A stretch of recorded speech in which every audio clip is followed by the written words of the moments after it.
कामचोर सास और चतुर बहू की कहानी। गांव में राधिका और उसकी सास सुमित्रा के बीच हमेशा टकराव होता रहता था। सुमित्रा एक अत्यंत चतुर और समझदार महिला थी, लेकिन उसकी आदतें थोड़ी अच्छी नहीं थी। वह हमेशा घर के अपने तरीके से काम करना चाहती थी और राधिका को कभी कभी चुराने की आदत उसके लिए ताने देती थी। राधिका एक नई बहू थी और वह समझदार भी थी। उसने अपनी सास की अपेक्षाओं को पूरा करना चाहा, लेकिन सुमित्रा की चालाकियों ने राधिका को परेशान कर रखा था। सुमित्रा अक्सर घर के कामों में हमेशा हस्तक्षेप करती थी और राधिका को एक कदम भी आगे बढ़ने नहीं देना चाहती थी। एक दिन सुमित्रा ने सोचा कि वह राधिका को एक सबक सिखाएगी। उसने राधिका को कहा, तुम्हें बाजार जाने के लिए कुछ सामान लाना है। राधिका ने तुरंत अपना बैग लिया और बाजार चली गई। सुमित्रा ने सोचा कि अब वह राधिका की अनुपस्थिति में कुछ सामान चुरा सकती है।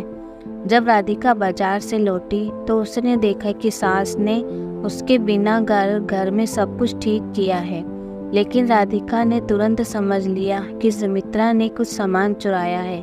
उसने तय किया है कि वह सास को उसकी ही चालाकी का जवाब देगी।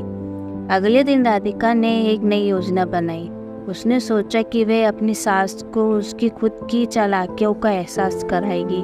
उसने सुमित्रा को कहा, माँ, आज बाजार में एक खास चीज आई है, क्या आप देखना चाहेंगी?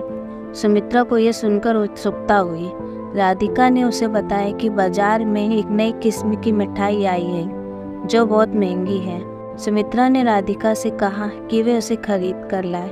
राधिका ने कहा, मैं थोड़ी देर में लाऊंगी, आप तैयार रहें। राधिका ने बाजार जाकर कुछ मीठे केले खरीदे और उन्हें चुराने की योजना बनाई। जब वे घर आई तो उसने सुमित्रा को बताया कि वह मिठाई नहीं मिली, लेकिन उसने केले एक खूबसूरत तरीके से सजाए। सुमित्रा ने केले देखकर कहा, ये क्या है?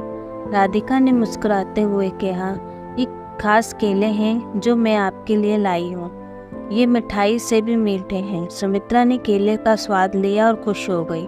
फिर राधिका ने कहा, माँ, क्या आपको याद है जब आपने मुझे कहा था कि चुराने से क्या होता है? अब आप देखिए, मैंने भी थोड़ा सा चुराया है, लेकिन ये केले आपके लिए हैं। सुमित्रा को अपनी चालाकी का एहसास हुआ, लेकिन राधिका की चतुराई ने उसे समझाया कि घर में प्यार और विश्वास से ही रिश्ते मजबूत होते हैं। इस घटना के बाद सुमित्रा ने राधिका के प्रति अपना दृष्टिकोण बदला। उन्होंने राधिका की चतुराई को सहारा और दोनों के बीच एक रिश्ता और मजबूत हो गया। अब सास बहू एक दूसरे के साथ मिलकर घर में काम करती थी और हर समस्या का मिलकर सामना करती थी। इस कहानी से हमें यह सीख मिलती है कि समझदारी और प्यार से किसी भी समस्या का समाधान किया जा सकता है और चालाकी के मुकाबले बुद्धिमानी हमेशा जीतती है। अगर ये मेरी वीडियो पसंद आई है तो प्लीज़ लाइक करो और चैनल को सब्सक्राइब करो।